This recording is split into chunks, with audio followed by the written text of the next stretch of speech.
Man. I hope that this audio is good. I do have my DJI mic, but I notice sometimes that mic, I need to like tune the settings of it, because I've noticed that if I use it, it just sounds very sterile and clean and quiet, and there's no city or room tone, you know what I mean? But that's just the, how do you say, the filmmaker in me. What up, y'all? What's cracking? How you doing? Man, it's the season. It's the season for breathing. It's the season for breeding. I'm trying to make it rhyme. It's the season for breeding. Yeah, that's it. I want to just come on here and talk, because I got to get used to just talking. And I talk all the time in front of folks, but this content, man, it never ends. It never stops. I got to make sure that we keep the pressure up. Where can I start? So I've been hearing a lot of conversations about the dog game being dead, and I made another video about this, but I don't know if I even posted, so I'm just going to, rattle off my thoughts. I'm going to say that, look, the dog game ain't what it used to be. We all know that. People ain't selling bullshit puppies for $7,000, $5,000, shit, even $3,000 no more. You'd be lucky as, one of the small time run-of-the-mill breeders to even get $2,000 for a dog, which for me is disheartening, because I don't think a lot of people understand what goes into breeding. You know what I mean? And granted, it ain't their business. Let me put this window up. It ain't their business, because let me not even say that, because it is their business. Because what your breeder pays in services to create said puppies that you are buying is going to be a direct result of what you get when you buy a puppy. For example, if you are buying from a breeder, and that breeder isn't embark tested, that's kind of an expense, because every embark test is $110. If you get lucky on a bundle deal, you might be able to get them for $90 a piece, but on a litter of 7, that's $700. So if the person that you're buying dogs from ain't spending that extra $700, good luck. Good luck in having a breeder that actually knows what he's giving away. And honestly, the breeder who's not doing that is playing themselves. You might have given away the only puppy in the litter that had a clear embark. You know what I mean? Like, you might have given away the only puppy in the litter that had double ALT for muscle. Or you might be giving away a puppy, 2 puppies might look identical, but you might be giving away a puppy that can throw multiple colors, tricolors, or like a variety as opposed to the other puppy, So I definitely, I think it's important to put into perspective how much it really costs to breed dogs semi-properly, not even completely properly, semi-properly. In my opinion, nobody should be giving away, if you're breeding to better your program, you shouldn't be getting rid of a dog until they're 16 weeks. I know it's a lot of people that get tired of having all them damn dogs in their house. It's a lot of people that get tired of cleaning up the poop, dealing with all of the yapping and the crying. But if you're giving away your dogs before 16 weeks, unless you got a clear ringer, and by clear ringer I mean a dog that's undeniably the best puppy in the litter, which, no offense, but y'all don't know how to pick that puppy 9 times out of 10. I've bought $4,000 dogs from judges, ABKC, BRC, whatever judges, and they picked the wrong puppy. They chose the wrong puppy out of their litter. You know how I know? Because not too many months after the dogs were, all of them that were sold and they kept their keeper, they retired that dog and were selling it. That's how I know you didn't keep the right puppy. So if actual dog show judges who've been judging for 10 years can't pick the right puppy, what's the chances of us, the common folk, breeding for 6 years or less, 10 years or less? Shit, most of y'all breeding for 2 years or less. Some are just watching because they're interested and haven't jumped in yet because the market is down. You know, like, what's the chances of us picking the correct puppy at 8 weeks? Nah, bro. And some people might even push it to 10. But I'm telling you, if you breeding for your program to get better, you better not sell not one dog until after 16 weeks. Just my take. I'm also never gonna buy a puppy before 16 weeks. That's why I don't do the whole, no more at least, after I learned my lesson. I don't do the whole put a deposit down, pick at 8 weeks. I don't do that no more because I'm playing myself. I already played myself that way. I'm not doing that again. Like, if you really think of what goes into the cost of breeding, let's start from ground one. And I'm gonna ignore the cost to even get the dog, because to even get a dog of decent quality is gonna be a few $1,000s. I'd say $3,000 at least. If you got a dog that's embarking, or a breeder that's embarking, a breeder that is showing dogs, a breeder that does the work and knows what a good dog looks like so they can actually even make a good dog or put two good dogs together, get back on their stud feed, at least 3 G's. Then you got to pay for a stud feed. If you don't get lucky and win a raffle, because I know y'all be doing that. Shit, I've won a raffle before for a free stud feed. If you don't have a kennel partner, if you don't already have a male, and even if you already have a male, you pay for that male. And if you didn't pay for that male probably isn't of good quality. And if he is of good quality, what are the chances that you have his actual paperwork? So off top, that's already $4,000, give or take $5 grand. Let's throw that to the side. Let's say you got 2 dogs. Let's say the world bestowed you with two dogs, and you got, lucky or whatever, right? From them 2 dogs, you gotta wait for the girl to come and heat. You feeding that dog until she's at least 1.5 years, 1 year and 13 months, at least. Because I've seen, and that's if you wait for the 3rd heat or the 2nd heat.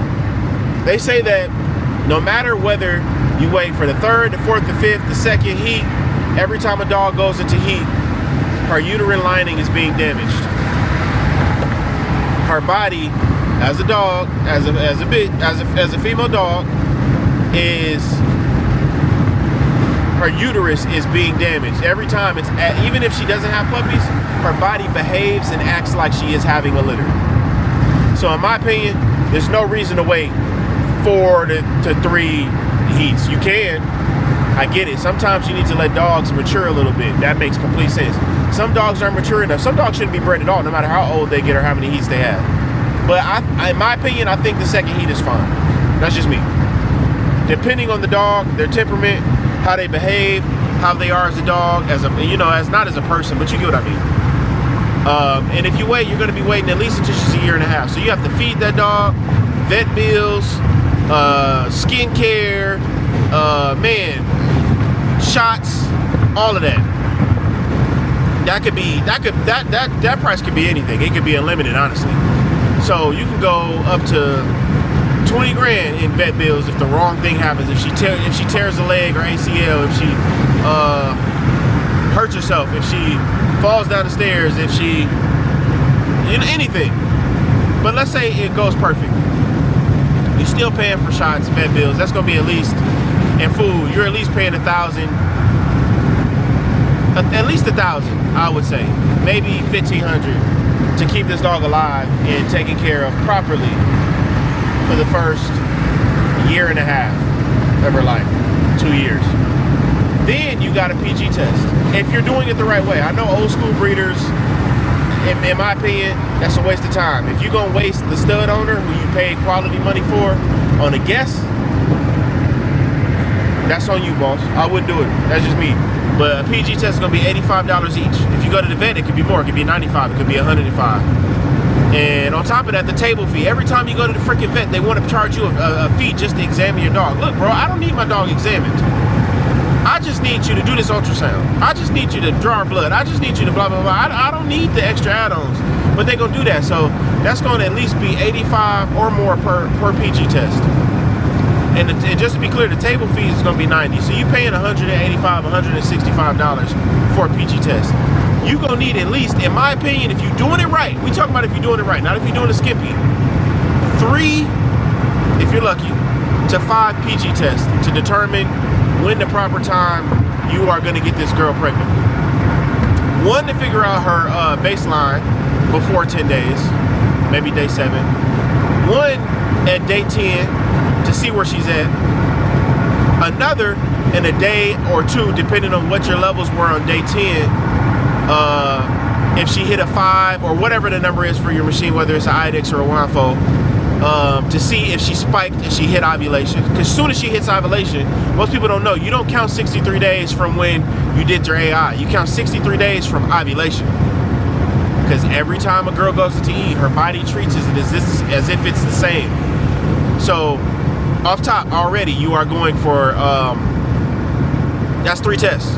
Just to figure out baseline, day 10, after waiting 10 days from first bleeding, and then you take a test to see if she's ovulating. If she's ovulating, you take a test to see if she's at the correct levels, no matter what that machine is. And if you ask me, in my opinion, after you figure out if she's the correct levels, you either hit her that same day, or you'll know she'll be ready the next day. Then you do 1 final test. If you ask me, you do 1 final test, that's just me, to see if her numbers are continuing to rise. That's 5 tests.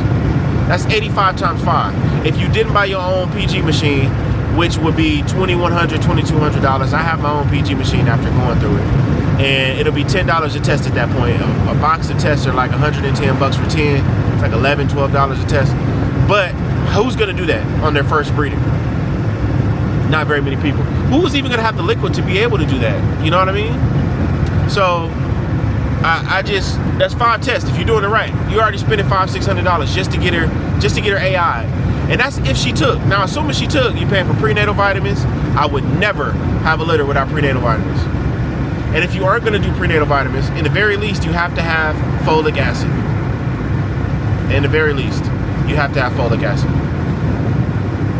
And I don't think there's a such thing as overdosing on folic acid.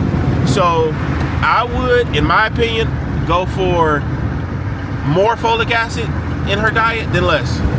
That's just me. I would do, if the normal dosage is 2 tablets, I would give 3. You just want to make sure. You just want to make sure. And that's already vitamins. I'd say you're paying at least $100. And then you're also going to swap and switch to puppy food. If she takes, everything went well, you got to pay for this. You got to pay to ship the semen for the stud. That's $350, depending on where it is, when it is.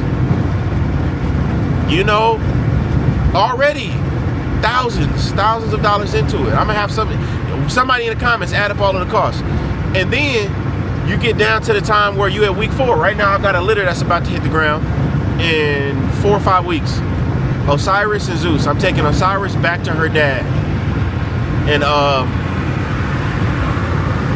it's 4 weeks. As of today, it's 4 weeks. I can give her an ultrasound now, or I can wait another week. I'll probably wait another week just to make sure. I don't want to wait at the earliest threshold because I'm impatient and I just want to make a cute banner or whatever. You know what I mean? Like, it don't make no sense. I'm going to wait for that to happen.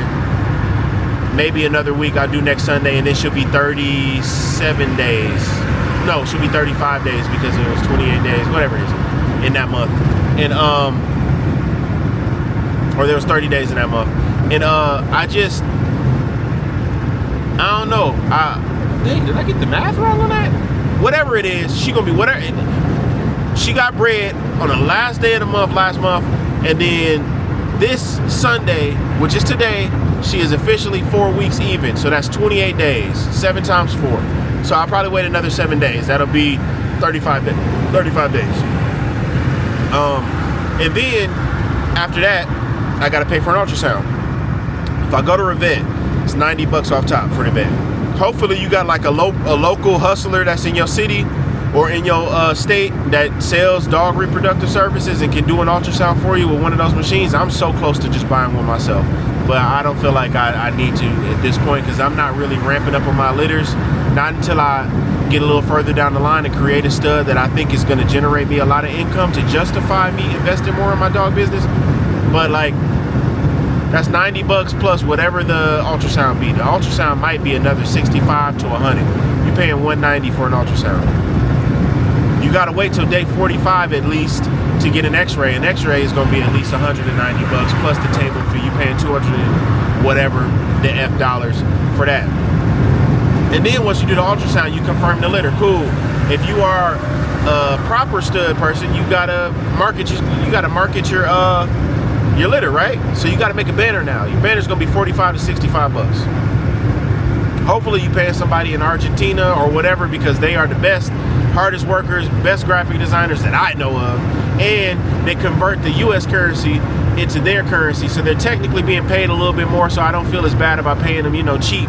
And it's gonna be that 45 to 65 bucks just for the banner to say, hey, we got a litter confirmed, litter on the way, just to have a nice banner. Unless you're a graphic designer and you do it in-house and you do it yourself. Some people use AI. The thing I don't like about AI with banners is that unless you have you AI the banner and remove the dogs and then add the dogs with like Photoshop and you like cut them out of a real picture, I don't want to show nobody my dogs if they're AI'd and it's not in the thumbnail. It's different if it's in like a YouTube thumbnail, but if I'm showing people a litter that's about to hit the ground, I want you to see the actual dog. I don't ever want to be accused of photoshopping my dogs or AI in my dogs for sake of showing them that I have a good dog. I don't ever want to be accused of that. So, all right, cool, you made it there. If you're going to do a natural birth or a C-section, a lot of the dogs in this space, a lot of the breeders in this space, regrettably and terribly, in my opinion, like small dogs. And not just small as in we're breeding dogs for smaller size. No, they're breeding freakishly unhealthy dogs, prioritizing how small the dog is over how healthy the dog can be in relation to how small the dog is. So if you have really small dogs and you have a big litter, 9 times out of 10, her birth canal, which you'll have to check on the x-ray, and that x-ray is gonna cost you money, will get stuck. And if they get stuck, now you're paying an emergency C-section price, which will be $3,500 or more, instead of just going to pay the $1,700 to $2,400 for a regular C-section that you can schedule, or you can just say, hey, I'm gonna have this dog is due on a certain day. You call them a couple days before and they'll put you on a schedule, and you know what I mean? So you gotta do an x-ray to determine if she's even capable of doing a natural birth or not. That's another $300 bucks. And me, I just do the C-section, and yeah, it sucks, but like, I don't want to deal with, oh, now I lost some dogs that I can make money off of, or the dog that I could have kept to make my program better, and then I also got to pay $3,500, which is $1,000 or $1,100 more than I would have paid if I would have just bit the bullet and paid it. And the way that I pay for that is I just have to, you know, sell a puppy for $2,000. Yo, that's just, you got to stand on your ground. And you gotta stand by your product. That's why it's so important to make a good product. And once you define natural birth, luckily if you breed bigger dogs, congratulations, you saved $2,000. After that, now you gotta be on beck and call at the puppy side, or I should say the pregnant female side, for the puppies every 2 hours for a feeding for the first week. And honestly, I think that's a little exaggerated if you ask me. You got to make sure she don't step on them, all of that. But I don't think puppies always have to eat every 2 hours. I think it's a rule of thumb. I also don't think that dogs have to have a 90-degree, 85-degree temperature. If you notice, at least for my dogs, when I had that heating lamp on, even if it's high, and I got my little temperature checker that checks the temperature of the whelping box, and it's at 90 or 85 or 80, my dogs are whelping and crying, and they don't like to be that hot. And if you think about it, I've seen dogs give birth to puppies from stray dogs in the wild, out in winter, and they have these puppies under a freaking staircase and they stay warm and survive. So I think that's overrated, but we'll talk about that in another video, I'm sure. But like, either you saving that $2,000 by not doing the C-section and you just do a natural birth, or you got to do the C-section. Once you do the C-section, you paying for medication, so don't expect to just pay for the C-section. You're gonna be paying another $100, $200 for the medication to make sure that she's stitched up properly, to make sure that she has her antibiotics, all of that. And then after you lose money by not going to work, or even if you do go to work, if you got a wife or kids that can help you out with it, you losing sleep, you know, you're tired for at least 2 weeks.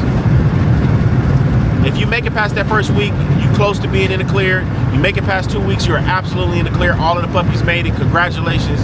Hopefully on the operating table, you didn't have any cleft palates. You didn't have any dogs with extra legs. You didn't have dogs that were born outside of the sack and didn't make it. You didn't have any dogs that were born dead and making the other dog sick. You know, hopefully you didn't have any of those complications. Best case scenario, you have a natural birth.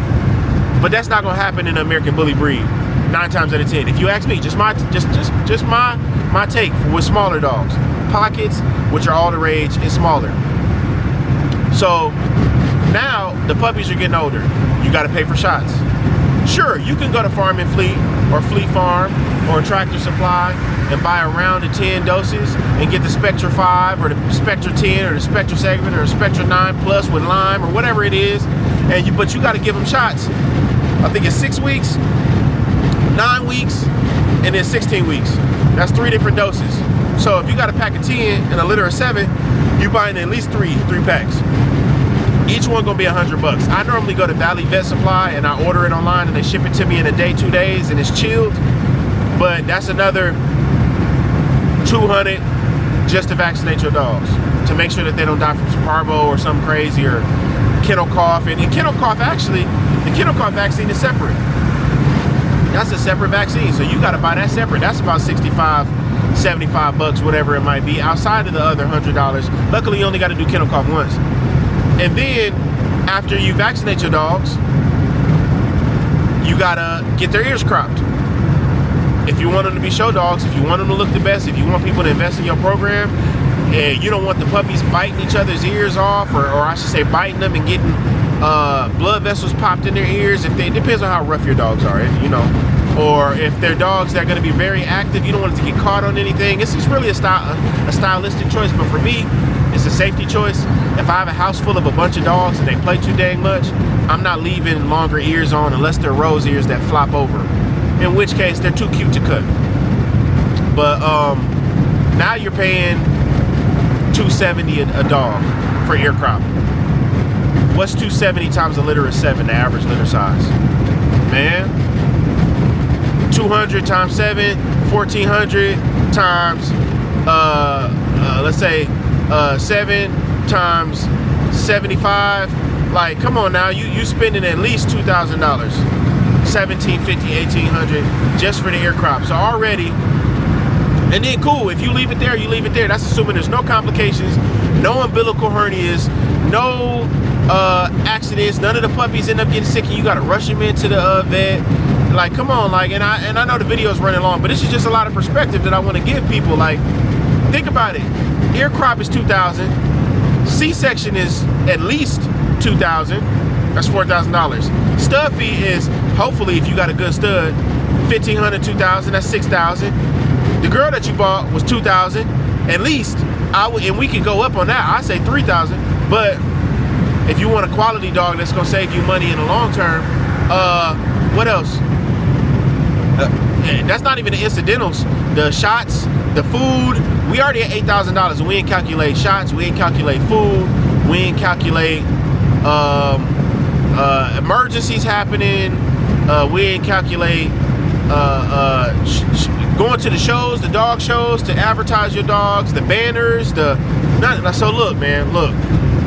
When people say, I'm trying to wrap it all around, when people say that the dog game is dead, or the dog game is dying, I don't think the dog game is dead, and I don't think the dog game is dying.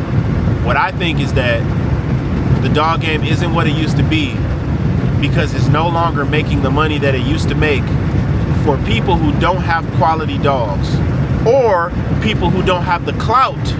Because I can't even see the quality dog thing, because there's a lot of micro exotic breeders that shouldn't be breeding them things, and they got tons of puppy sales because of the name and the brand that they built. No hate, no shade. So it ain't even really about quality. It's about perceived quality. It's about what people deem to be quality and what they're willing to pay for it. And if you're not willing to have, or if your clients aren't willing to pay you, think about it. On a litter of 7, if I just told you it was $8,000 and I didn't even calculate the incidentals, that means for me to break even on a litter of 7, I need to at least sell each puppy for $1,200 for me to break even, without calculating incidentals. 7 puppies, $8,000. That's $1,000 a piece. Separate 7. That's $1,100 and some change for each puppy that needs to be sold for me to break even. But this is a business. I'm supposed to be making a profit. I'm supposed to be making a 20 to 30% profit off of every litter. So if I'm not selling these dogs for $2,000, if I sell them for $2,000 on a litter of 7, I'm making $14,000. If my overhead was $10,000, I'm only making $4 grand. $4 grand for 2 months of work. If I'm only counting the breeding. $4 grand for 2 years of work if I'm counting from when my puppy was there to when she grew up, to when she was bred, to when she got pregnant, to when she had the puppies, for when I raised the puppies, to when I picked the one that I'm keeping. And again, I didn't even mention embark. Embark gonna be at least 700, 800. So yeah, that's 9 G's. And you should always be embarking your puppies. If you don't embark your puppies, you playing yourself. At a later date, you're gonna wish that you did it. You're gonna have to go back and redo everything you did. I assure you. I can promise that. And even when people say, oh, I got a 10-piece, a 10-piece is cool, but it's just so much more work. It's a lot more money to take care of. Yeah, you got like a slightly different margin, because now that 10, even if you don't sell that litter of 10 for $2,000 each, if you sell it for $1,000 each and your litter costs you $10,000, now you break it even sooner. And so you can reduce the cost of your properties. You know, it's the wholesale approach. But I'm gonna say this. It shouldn't be about that. We should be building up a brand, and that's why I'm on this YouTube channel. I've noticed people don't fall in love with just your dogs. People don't fall in love with just you. People fall in love with all of it. People don't fall in love with the fact that, oh, that's a cute dog. They want to know your dogs. They want to see your dogs. They want to know you. They want to see you. They want to know who they're buying from. And I don't ever want to be a person that's only selling to breeders. I want my dogs to be family pets. I want my dogs to be, I don't want it to be a B2B, a business to business, a transaction. I want this to go directly to families. I want all my dogs that I don't keep to better the breed and to better my foundation for my camp to go to families. And I want those families to advocate for me, you know, saying that I produce the highest quality family pets, family animals, non-violent animals, non-confrontational animals, animals that don't have beef with a fly, let alone another dog or a human or a kid. You know, I want them to be known for that. Temperament first, if anything. That makes me want to change my logo. I want it to be temperament first at M-Line. But I just wanted to, you know, I wanted to give some perspective on my thoughts of to why I think the dog game isn't necessarily dead. It's just dead for you. It's there for some of y'all. It's there for some of us. Until you create that value, until you create that clout, that brand that people want to be a part of. Ask yourself, do you want to be a part of your brand? Would you buy a dog from you? The dog game ain't dead. It's just more exclusive. You know? To be successful is more exclusive. Yeah. I think those are my thoughts. And best believe, like any economy, it ebbs and flows. It's gonna bounce back. And all this does is incentivize the terrible breeders, the breeders that are only in it for $1. Trust me, if I was in this for $1, I would have been gone. I've noticed that in me trying to get into it for different reasons, even if it's monetary reasons, I realize that I genuinely have a love for it. And it's a hobby that I really love. And I hate to call playing with the lives of animals a hobby, but because I pay a lot of attention to it. I take care of my dogs, but like, this is a pastime for me that I really enjoy. It's just the most expensive freaking hobby in the world. I'm a cinematographer by trade, so my non-traditional lifestyle, you know, it allows for this. But it's getting rid of all of the F-arounds. It's getting rid of all of the suckers. It's getting rid of all of the people that don't breed good dogs. You just throw two dogs together and expect to make thousands of dollars off of it, which I'm really happy about. And maybe it'll stop being called the dog game and it'll start being called the dog business. Or the dog world. But I already kept y'all for about 30 minutes, man. Hopefully somebody watches this. I post a lot of shorts of my dogs, having fun, chilling, kicking it when we be laying on my porch. You know, stick around. Hopefully you learn something from this, or hopefully you can teach me something. Drop it in the comments. M-Line out.